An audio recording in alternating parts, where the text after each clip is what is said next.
Сполучені Штати припиняють військову місію в Іраку. Відповідну угоду підписали президент США Джо Байден та прем'єр-міністр Іраку Мустафа Аль-Казимі. Жителі Багдада впевнені, що армія Іраку зможе забезпечити стабільність в країні після виведення американських військових.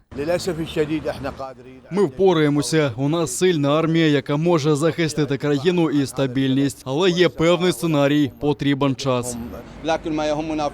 Ми турбуємося з приводу графіка виведення американських сил і передачі контролю іракській армії. Наша армія може перемогти всіх, хто загрожує стабільності. Підписана угода формально встановила термін завершення військової місії Вашингтона в Іраку на кінець поточного року.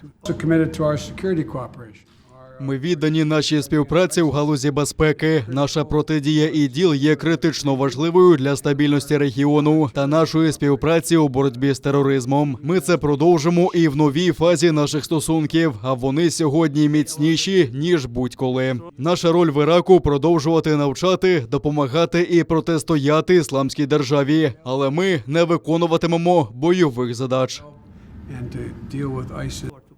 Зараз в країні перебуває 2500 американських військових.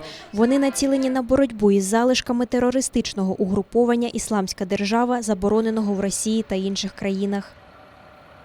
Після укладення угоди військові США, які раніше будуть діяти там в якості консультантів, і повністю переключаться на навчання іракських військових самозахисту.